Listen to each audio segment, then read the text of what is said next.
जय हिंद दोस्तों, कैसे आप सब लोग। उम्मीद है आप सभी बहुत ही मस्त होंगे और अपने एग्जाम की तैयारी को आसान तरीके से पूरा कर रहे होंगे। दोस्तों आज की इस वीडियो में हम बात करेंगे दिल्ली सल्तनत में गुलाम वंश के बारे में। तो गुलाम वंश में हमने यहाँ पे कुतुबुद्दीन ऐबक के बारे में जो कि पढ़ लिया है, यानी गुलाम वंश का हम यहाँ पे स्टार्टिंग किया है और यहाँ पे 1206 से 1290 तक है, जिसमें हमने कुतुबुद्दीन ऐबक के बारे में पढ़ लिया है इसके पिछले वीडियो में ही। तो आप उसको जोर से देख लीजिए अगर आपने नहीं देखा है तो, यहाँ क्योंकि हम इसको पार्ट वाइज यहाँ पे हम जो कि कवर करेंगे। तो यहाँ पे हमारा जो कि पहला है कौन सा भाई, तो कुतुबुद्दीन ऐबक का, ठीक है। कुतुबुद्दीन ऐबक का, ठीक है। कुतुबुद्दीन ऐबक जो है ये गुलाम वंश का प्रथम जो कि यहाँ पे शासक था, ठीक है। तो इसमें प्रथम हमारा आया था, सेकंड पे हमारा आया था आराम शाह, ठीक है। आराम शाह जो था हमारा सेकंड वाला था। अब थर्ड पे हमको यहाँ पे पढ़ना है, इसमें हम देखेंगे यहाँ पे इल्तुतमिश के बारे में, यानी गुलाम वंश का वास्तविक संस्थापक कौन है भाई, तो तुतमिश, ठीक है। अब हम यहाँ पे इल्तुतमिश के बारे में पढ़ेंगे और इसके बारे में एकदम आज हम डिटेल में पढ़ेंगे और इसको कवर करेंगे। इससे जो भी महत्वपूर्ण प्रश्न होंगे वो आपको यहाँ पे क्लियर हो जाएंगे। चलिए इसको स्टार्ट करते हैं। तो चलिए यहाँ पे देखते हैं इल्तुतमिश के बारे में। तो चलिए समझते हैं इल्तुतमिश के बारे में। तो देखिए यहाँ पे इल्तुतमिश का हमने यहाँ पे लिख लिया है। यहाँ पे हमारा 1211 से लेकर के 1236 तक इसका शासनकाल चलेगा, थोड़ा इसका लंबा है तो इसमें हम यहाँ पे इसको कवर करेंगे। तो चलिए देख समझते हैं इसके इल्तुतमिश के बारे में। तो इल्तुतमिश सबसे पहले की यह गुलाम वंश का क्या है, वास्तविक संस्थापक है। क्योंकि मैंने आपको बताया है भाई क्यों वास्तविक संस्थापक है, वो हमने पहले आपको वीडियो में बता दिया है, ठीक है। तो ये हमारा वास्तविक संस्थापक है गुलाम वंश का। अब हम पढ़ते हैं इल्तुतमिश के बारे में। तो इल्तुतमिश जो है यह क्या है, एक सुन्नी वंश का था, ठीक है। यानी जो ईरान में आपका एक शिया और सुन्नी होते थे तो उसमें से सुन्नी वंश का था, ठीक है। क्या था भाई, तो ये सुन्नी वंश का था, ठीक है। यहाँ पे लिख दे रहा है सुन्नी, ठीक है, यह सुन्नी वंश का था। ओके, अब हम बात करते हैं जो इल्तुतमिश था वो शासक बनने से पहले, ठीक है, शासक बनने से पहले वो क्या था भाई, तो यह यूपी के बदायूं का सूबेदार था। यानी पहली पॉइंट हम लिख देते हैं, यह एक सूबेदार था, ठीक है। सूबेदार था भाई, कहाँ का था, तो यूपी के बदायूं का, ठीक है, बदायूं, ठीक है। या यूपी के बदायूं के क्या था, एक सूबेदार था। यानी शासक बनने से पहले यह एक जो कि यूपी के बदायूं का सूबेदार था, ठीक है। इतनी बात क्लियर। आगे से बढ़ते हैं। अब हम बात कर लेते हैं कि इसकी राजधानी भाई कहाँ पे थी। तो चूंकि हमने आपको बताया था कुतुबुद्दीन ऐबक में कि उसकी राजधानी कहाँ पे थी, तो लाहौर में थी। अब इसकी जो राजधानी है वह लाहौर से उठा करके वह लेकर के आ गया कहाँ पे भाई, तो दिल्ली में, ठीक है। इसने राजधानी को लाहौर से, ठीक है, लाहौर से कहाँ पे उठा लिया है, तो दिल्ली ले आया है, ठीक है, दिल्ली, ठीक है। यहाँ पे लिख देते हैं राजधानी,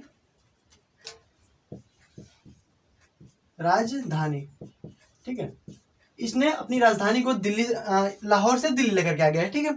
अब बात करते हैं इल्तुतमिश ने अपना एक जो कि खुतबा पढ़वाया था। ओके, इल्तुतमिश ने क्या पढ़ाया था, खुतबा। खुतबा क्या होता है कि जो कि नमाज पढ़ने से पहले उस राजा के बारे में बताया जाता है जो उस समय शासन कर रहा हो। यानी खुतबा क्या होता है, हम लिख देते हैं आपको यहाँ पे खुतबा, ठीक है। तीसरा में पॉइंट है खुतबा, ठीक है। तीसरा हमारे पॉइंट है खुतबा, ठीक है। खुतबा क्या होता है भाई, आप समझ गए होंगे। खुतबा वो होता है जो कि मतलब कि मस्जिद में नमाज पढ़ने से पहले, ठीक है, पहले खुतबा को पढ़वाया जाता है। यानी जब उस समय जो मतलब कि राजा शासन कर रहा हो तो उस समय में उसके बारे में उसमें बताया जाता है, खुतबा को पढ़वाया जाता है, ठीक है। तो इसने अपना एक खुतबा भी पढ़वाया था। क्लियर इतनी बात। आगे बढ़ते हैं इसमें। और इसने क्या किया कि इसने सिक्कों को भी चलवाया था, ठीक है। यहाँ पे लिख देते हैं सिक्का, ठीक है। इसने अपना सिक्का भी चलवाया था और इसने दो तरीके से अपने सिक्कों को चलवाया था, ठीक है। तो इसने अपने दो तरीके से सिक्कों को चलवाया था। कौन कौन सा भाई, तो एक था हमारे यहाँ पे तांबा का, ठीक है, तांबा का था, और दूसरा था हमारे यहाँ पे चांदी का, ठीक है। एक हमारा था तांबा का, एक हमारा था चांदी का। तो अब समझते हैं कि तांबे में भाई कौन सा था और चांदी में कौन सा था। तो तांबे में हमारा जो सिक्का था उसको हम यहाँ पे जीतल कहते हैं, ठीक है। तांबे में जो चलाया था उसको हम यहाँ पे जीतल, और जो हमारे पे चांदी में चला गया था उसको हम टांका कहते हैं, ठीक है, टांका। यानी तांबे का जीतल और चांदी का टांका, यानी दो प्रकार के इसने सिक्कों को चलवाया था इल्तुतमिश। तो इसने अपना एक सिक्का चलवाया था, यानी दो तरीके का सिक्का, एक तांबा का भी सिक्का चलवाया था जो कि जीतल कहलाता है, और चांदी का सिक्का हमारे यहाँ पे टांका कहलाता है, ठीक है। इतनी बात क्लियर। आगे से हम बढ़ते हैं। तो आपको इतना समझ में आ गया होगा कि इसने जो कि सिक्के को चलवाया था, ठीक है, दो प्रकार के, एक हमारा तांबे का जीतल और चांदी का टांका। इतना आपको क्लियर हो गया। तो ये दो चीजें हैं। अब बात करते हैं कि इसने जो है ना कि राजा की उपाधि को लिया था, यानी राजा की उपाधि को इसने लिया था। और कुतुबुद्दीन ऐबक जो था उसने राजा की उपाधि को नहीं लिया था, ठीक है। तो इसने राजा की उपाधि को लिया था। इसका मतलब कि इसने अपना एक जो कि मतलब खिरात की उपाधि को भी लिया होगा, यानी ईरान के मतलब जो बगदाद के खलीफा हैं उनसे जो कि खिरात की उपाधि को भी लिया होगा। यानी जो चौथा में पॉइंट लिख देते हैं कि इसने खिरात की उपाधि को भी लिया था। ठीक है, खिरात, ठीक है, इसने खिरात की उपाधि जो है, उपाधि हम लिख देते हैं। ठीक है, इसने खिरात की उपाधि को भी लिया था। ठीक है, आगे समझते हैं। तो इसने खिरात की उपाधि को भी लिया था और इसने सुल्तान आजम की उपाधि को भी लिया था। ठीक है, इसने सुल्तान आजम लिख देते हैं यहाँ पे, सुल्तान ए आजम।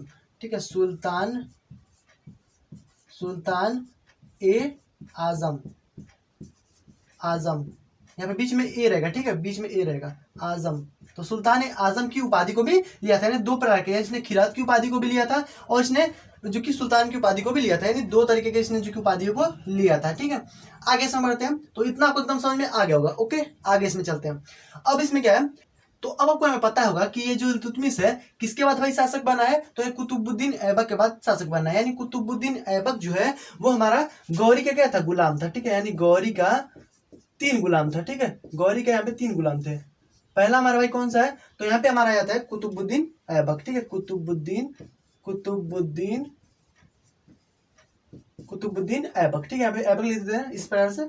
और यहाँ पे जो दूसरा में आ जाता है यलदौज, यलदौज। ठीक है, ये हमारा यलदौज आता है। और तीसरा में हमारा कुबाचा। ठीक है, कुबाचा। ठीक है, तो यलदौज और कुबाचा। यानी सबसे पहला यहाँ पे जो कि मतलब कि गुलाम वंश में आता है, तो हमारे यहाँ पे कुतुबुद्दीन आता है, यानी गौरी के गुलाम पहला कुतुबुद्दीन, फिर हमारे यलदौज और उसके बाद कुबाचा। ठीक है, इतना बात समझ में आ गया। तो इसमें देखिए, चूंकि यहाँ पे कुतुबुद्दीन ऐबक जो है वहां पे गुलाम वंश का प्रथम शासक बना था। ठीक है, तो उसके बाद यानी इसी के बाद हमारा इल्तुतमिश बन गया है। ठीक है, इल्तुतमिश, इल्तुतमिश। ठीक है, यानी इसी के बाद हमारा इल्तुतमिश बन गया। ठीक है, तो अब देखा यलदौज ने, चूंकि तीनों तो उसी के गुलाम है। ठीक है, अब देखा यलदौज ने कि भाई अब तो यही सब इस प्रकार से शासक बनते चले जाएंगे और हम लोग ऐसे ही बैठे ही रह जाएंगे। तो अब इसने भी सोचा कि अब भाई हमको कुछ ना कुछ तो करना पड़ेगा, क्योंकि यही लोग अब शासक बनते जाएंगे कुतुबुद्दीन ऐबक के बाद इल्तुतमिश, और फिर उसका यहाँ पे मतलब वंश आएगा तो फिर वो भी बन जाएगा आगे। ठीक है, तो इस प्रकार से आगे इस तरह चलता जाएगा और हम लोग कुछ नहीं कर पाएंगे। तो फिर यलदौज ने दिमाग लगाया। ठीक है, क्या दिमाग लगाया भाई, कि क्या करते हैं ना, किस पे आक्रमण कर देते हैं। ठीक है, इल्तुतमिश क्या करेंगे, आक्रमण कर देंगे। और चूंकि इल्तुतमिश को भी पहले से ही पता था कि अगर हम यहाँ पे हम लोग चूंकि यहाँ पे शासक बन रहे हैं इस प्रकार से क्रम वाइज, तो ये भी हम लोगों को कुछ ना कुछ करेगा, यहाँ पे टांग अड़ाएगा जरूर से। ठीक है, तो इसको भी पता था पहले से ही। तो इसने क्या किया कि इस पे आक्रमण कर दिया। ठीक है, इल्तुतमिश ने यलदौज पर आक्रमण कर दिया पहले ही। ठीक है, और यहाँ पे यलदौज पर जब आक्रमण कर दिया तो यहाँ पर आपका तराइन का तृतीय युद्ध हुआ। ठीक है, यहाँ पे लिख देते हैं तराइन का तृतीय युद्ध, जो कि हमारा 1215 में। ठीक है, 1215 में तराइन का तृतीय युद्ध हो गया। ठीक है, तराइन का तृतीय, तराइन का तृतीय युद्ध। ठीक है, तराइन का हमारा तृतीय युद्ध हो गया 1215 में। किसके बीच में हुआ था भाई, तो इल्तुतमिश और यलदौज के बीच में हो गया था। ठीक है, और कुबाचा भी भाई सोच रहा था कि हम भी यहाँ पे शासक नहीं बन पाएंगे। कुबाचा को तो दौड़ा के मारा था इल्तुतमिश, एकदम दौड़ा के, एकदम मतलब कि भाग रहा था एकदम, इसको एकदम दौड़ा के मारा इसको भी। और यहाँ पे जो कि मतलब इल्तुतमिश ने इल्तुतमिश और यलदौज को भी यहाँ पे हरा दिया और कुबाचा को भी हरा दिया। ठीक है, और इसने तो अपना नदीम को तिरजानी दे दिया। ठीक है ना, कुबाचा ने। तो इस प्रकार से इल्तुतमिश से और यलदौज के बीच में यहाँ पे 1215 ईस्वी में तराइन का तृतीय युद्ध हुआ। ठीक है, इतना बात आपको क्लियर हो गया। आगे से बढ़ते हैं। अब भाई देखिए, इसी के समय में यानी जब देखिए यहाँ पे जब इल्तुतमिश का मतलब कि शासन चल रहा था दिल्ली पे, जैसे कि हमें देख लीजिए, जब इल्तुतमिश का यहाँ पे शासक चल रहा मतलब शासन जब चल रहा था दिल्ली पे। ठीक है, ठीक है, इस प्रकार से मना जाते हैं। तो देखिए, जब शासन चल रहा था कहाँ पे, दिल्ली पे। ठीक है, यहाँ पे दिल्ली। ठीक है, तो यहाँ पे दिल्ली पे जब शासन कर रहा था इल्तुतमिश, यहाँ पे इल्तुतमिश था। ठीक है, यहाँ पे कौन था भाई, तो इल्तुतमिश। ठीक है, जब दिल्ली पे शासन कर रहा था इल्तुतमिश, तो उस समय जियाउद्दीन मांगबरनी, ठीक है, जियाउद्दीन मांगबरनी जो कि इधर से, ठीक है, इधर से चंगेज खा उसको दौड़ाया, और जियाउद्दीन जो मांगबरनी था वो भागते भागते किसके शरण में आया, आप लिख देते हैं जियाउद्दीन मांगबरनी, ठीक है, जियाउद्दीन मांगबरनी जो है उसको दौड़ाया था कौन, चंगेज खां दौड़ाया, और ये भागते भागते किसके शरण में आया, इल्तुतमिश के, कि महाराज हमको बचा लीजिए, महाराज हमको बचा लीजिए। इस प्रकार से मतलब एकदम मतलब कि उससे विनती करने लगा कि हमको बचा लीजिए। और राजा का काम ही होता है भाई, इल्तुतमिश एक राजा ही था, ठीक है। तो अब बोला कि राजा का काम ही होता है भाई दूसरों की शरण करना, दूसरों की रक्षा करना, ठीक है। तो उसने उसकी मतलब कि उसको आश्रय दे दिया और इसको रख दिया, कहा कि सैनिकों को बोल दिया कि इसको ले जाओ एकदम मतलब कि मेहमान खाने में इसको आराम से रखो, ठीक है। तो यहाँ पे गया, वहाँ पे उसको भेज दिया। और फिर जब शाम को, यानी जब शाम को खाना खाने के लिए बुलाया, सब लोग खाना खाते हैं शाम को बैठ करके, तो उस समय खाना खाते समय में जो इल्तुतमिश था और ये जियाउद्दीन मांगबरनी था, ठीक है, दोनों मतलब साथ में खा रहे थे सब लोग। तो उसी में खाते खाते हम पूछ दिया इल्तुतमिश ना कि अच्छा ये बताओ कि तुमको दौड़ा कौन रहा था। तो अभी कहा कि अरे महाराज वो चंगेज खां दौड़ा रहा था हमको। तो और इसका भी पसीना निकलने लगा इल्तुतमिश का। अच्छा पसीना निकलने लगा ना, तो कहा कि सोचते नहीं तू पहले क्या बताया हमको। तुरंत एकदम इसको बोला कि सैनिकों को बुलवाया और उसको बोरा में कसवा दिया, पहले कसवा के फेंकवा दिया अफगानिस्तान में। तो सोचा नहीं चंगेज खां दौड़ा रहा था हमको पहले बताया नहीं, इस प्रकार से बोला। और फिर तुरंत बोला उसको एक मतलब कि उस समय मोबाइल वाल तो होता नहीं था, तो मतलब कि संदेश पहुंचवाया कैसे बात, मतलब चंगेज खां के पास संदेश पहुंचवाया इल्तुतमिश कि मैंने जो कि जियाउद्दीन मांगबरनी मेरे पास आया था, हमने उसको भगा दिया, हमने उसको नहीं रखा। तो कहा कि हाँ शाबाश ठीक है हम गए। अब भाई कैसे वो बच गया इल्तुतमिश, नहीं तो आपको पता ही है भाई चंगेज खां कितना खतरनाक था, मारता पूरा एकदम इल्तुतमिश का साम्राज्य खत्म हो जाता, इतना खतरनाक था। तो आपको समझ आ गया होगा जियाउद्दीन मांगबरनी जो है किसके दरबार में आया था, तो यहाँ पे इल्तुतमिश के यहाँ आया था, ठीक है। इतनी बात क्लियर हो गई आपको, आगे से बढ़ते हैं। अब समझते हैं इसमें, तो ये आपको कहानी यहाँ पे समझ में आएगा थोड़ा सा इसमें, ठीक है। इसको हम रफ कर देते हैं और यहाँ पे समझाते हैं आपको इसमें आगे, ठीक है। आगे समझते हैं इसमें। इसने देखिए अपने शासनकाल में, यानी इल्तुतमिश ने अपने शासनकाल में कई सारी चीजों को चलवाया था, यानी इसने बहुत सारे, इसके समय में मस्जिदों का भी निर्माण हुआ, ठीक है, यानी गुम्बद का भी निर्माण हुआ, ठीक है, गुम्बद, ठीक है, इसके समय में गुम्बद का निर्माण हुआ और यहाँ पे मस्जिदों का निर्माण हुआ, ठीक है, मस्जिद, ठीक है, मस्जिद का भी निर्माण हुआ इसके समय में। और इसके समय में इक्ता व्यवस्था को स्टार्ट कर दिया गया, ठीक है। इक्ता व्यवस्था भाई क्या होता है कि जैसे कि मान लीजिए कोई भी काम करता है, जैसे कि यहाँ पे लिख देता पहले इक्ता व्यवस्था, ठीक है, इक्ता व्यवस्था। तो इक्ता व्यवस्था भाई क्या होता है कि देखिए जब कोई किसी को काम करवाता है तो उसके बदले क्या करता है, उसको पैसे देता है, यानी उसको पैसे देता है। लेकिन इसमें क्या हुआ था इक्ता व्यवस्था में कि इसने इक्ता व्यवस्था को चालू किया इल्तुतमिश ने, और इसमें काम करवाने के बदले में उसको जमीन दिया जाता था, यानी भूदान किया जाता था। तो उसको जमीन देने की व्यवस्था जो थी हमारी इक्ता व्यवस्था कहलाती थी, जिसको आगे चल करके अकबर के समय में उसको हटा दिया गया था, ठीक है। अकबर के समय में जाकर के इक्ता व्यवस्था को समाप्त कर दिया गया था। तो बस इतना आपको समझ में आ गया होगा। इसने क्या किया कि गुम्बदों का भी निर्माण इसके समय में हुआ था, मस्जिदों का भी निर्माण हुआ था और यहाँ पे इक्ता व्यवस्था। अब भाई आपको समझ में आ रहा होगा कि यहाँ पे गुम्बद क्या होता है, ठीक है। तो गुम्बद अब देखे होंगे, आप ताजमहल को भी देखे होंगे, तो ऊपर यहाँ पे इस प्रकार से मतलब गोल सा इस प्रकार से बना होता है, ठीक है। तो इस प्रकार से मतलब बना होगा यहाँ पे छोटा सा बना होगा, यहाँ पे इस प्रकार से गोल गोल बना होगा, ठीक है। तो उसको हम गुम्बद कहते हैं और कुछ नहीं होता है गुम्बद, तो मतलब वही होता है गुम्बद कहलाते हैं, ठीक है। आगे में समझते हैं, आगे इसमें देखते हैं हम। तो देखिए इसने क्या किया, इल्तुतमिश ने चालीसा दल का यहाँ पे गठन कर दिया, ठीक है। चालीसा दल क्या होता है भाई, इसको हम समझते हैं यहाँ पे। इसने चालीसा दल, ठीक है, चालीसा दल का भी गठन किया। चालीसा दल भाई क्या होता है, इसमें 40 तुर्क सरदार थे, केवल इसमें क्या थे, तुर्क भरे हुए थे, ठीक है। इसमें तुर्क केवल थे सब, ठीक है, तुर्की, ठीक है, केवल इसमें तुर्की थे सब, यानी चालीसा दल में केवल तुर्क सरदार भरे हुए थे सब, जो कि बहुत खतरनाक थे सब, ठीक है। चालीसा दल में कौन कौन था भाई, तो केवल तुर्क सरदार से, यानी 40 तुर्क सरदारों को इसने रखा था। इसने इल्तुतमिश ने क्या किया था भाई, तो चालीसा दल का गठन किया था, ठीक है। आगे में समझते हैं। और इसमें आप याद रखिएगा, कभी कभी एग्जाम में पूछ देता है कि इसमें अतारकिन का दरवाजा जो है वो किसने बनवाया था, तो इल्तुतमिश ने बनवाया था, ठीक है। अतारकिन का दरवाजा, ठीक है। अतारकिन का दरवाजा भी किसने बनवाया, तो इसने बनवाया था, ठीक है, इल्तुतमिश ने। और इसमें अब इतना को समझ में आ गया होगा, आगे बढ़ते हैं इसमें। अब इसमें इनकी जो बेटी थी, यानी इल्तुतमिश की जो बेटी थी रजिया सुल्तान, ठीक है, आप लिख देते हैं आपको, इल्तुतमिश की बेटी थी रजिया सुल्तान, बेटी जो थी इल्तुतमिश की, ठीक है, वो कौन थी भाई, तो रजिया सुल्तान थी, ठीक है, रजिया सुल्तान, ठीक है, रजिया सुल्तान, ठीक है, इल्तुतमिश की बेटी थी रजिया सुल्तान। तो अब देखिए इसके बाद चूंकि इल्तुतमिश ने कहा था कि मेरी मृत्यु के पश्चात जो मेरी बेटी है रजिया सुल्तान है वो क्या बनेगी, शासिका बनेगी। तो इसने क्या किया सब कि जो 40 तुर्क सरदार थे सब ना, कह रहे थे सब कि कोई भी महिला जो है वो शासकिया नहीं बन सकती। ठीक है, इन्होंने कह दिया कि कोई भी महिला जो है वो शासकिया नहीं बन सकती।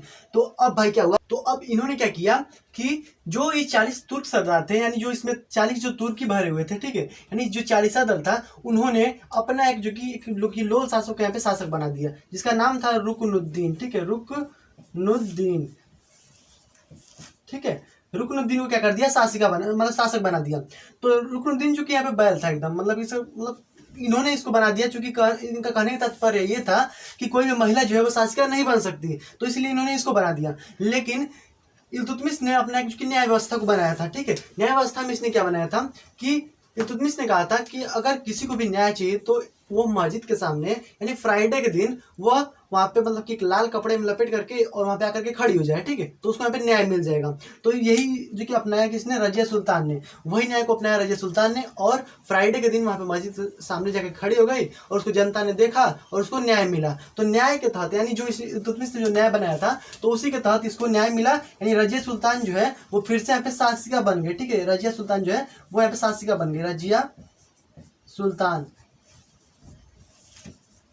ठीक है, रजिया सुल्तान जो है वो यहाँ पे शासिका बन गई, और रजिया सुल्तान जो है वो वहाँ पे अगला शासक बनी, यानी इसके बाद ये तो कुछ काम का नहीं था। ठीक है, और यहाँ पे अगला यहाँ पे हमारे शासिका कौन आ गए, तो यहाँ पे रजिया सुल्तान, यानी चौथा शासिका है रजिया सुल्तान। रजिया सुल्तान यहाँ पे प्रश्न पूछ सकता है आपको कि कौन सी मतलब प्रथम महिला शासिका बनी, तो यहाँ पे रजिया सुल्तान ही बनी थी। और यहाँ पे आपसे ये भी पूछ सकता है कि किस मतलब सुल्तान ने या फिर किस शासक ने डायरेक्ट जो कि शासन किया था, तो डायरेक्ट शासन किसने किया था, तो रजिया सुल्तान ने ही किया था, यानी अपने पद पर इसने डायरेक्ट जो कि शासन किया था, यानी इसके बाद तुरंत ये जो कि यहाँ पे शासिका बन गई थी। ठीक है, और इसका जो शासनकाल है वो हमारे यहाँ पे 1236 से लेकर के 1240 तक चलता है। ठीक है, यानी 4 साल केवल चलता है।